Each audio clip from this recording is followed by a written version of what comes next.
আজহারী দেশে ফেরায় যা হচ্ছে। ইসলামী স্কলার মাওলানা মিজানুর রহমান আজহারী আজ দেশে ফিরেছেন।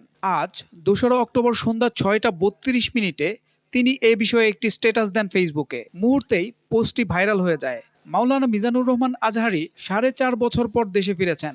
এর আগে ২০২০ সালের ফেব্রুয়ারি মাসে বাংলাদেশ থেকে মালয়েশিয়া চলে যাওয়ার ঘোষণা দিয়েছিলেন তিনি। মিজানুর রহমান আজহারী তার স্ট্যাটাসে লিখেছেন, আলহামদুলিল্লাহ, সালামতে প্রিয় মাতৃভূমিতে এসে পৌঁছলাম। পরম করুণাময় এই প্রত্যাবর্তনকে বরকতময় করুন। দুয়ার নিবেদন। পোস্ট দেওয়ার মাত্র ১৩ মিনিটে ২২,০০০ মানুষ পোস্টটি শেয়ার করেন। এছাড়া পোস্টটিতে ৫০,০০০ মানুষ কমেন্টস করেন। এমনকি ১,৯১,০০০ মানুষ রিয়্যাক্ট দিয়েছেন। কমেন্টসে মুনিয়া বাশার লিখেছেন, আলহামদুলিল্লাহ প্রিয় শায়েক, অনেক ভালো লাগলো শুনে। আপনার জন্য আমরা পুরো বাংলাদেশ অপেক্ষা করছিলাম। দেশের সম্পদ দেশে ফিরেছেন। অনেক অনেক দোয়া ও শুভকামনা রইল আপনার জন্য ও আপনার পরিবারের জন্য।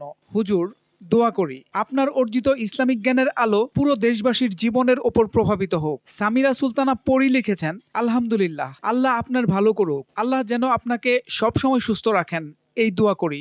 আমিন। সোহেল মাহমুদ, দৈনিক নতুন সময়, ঢাকা।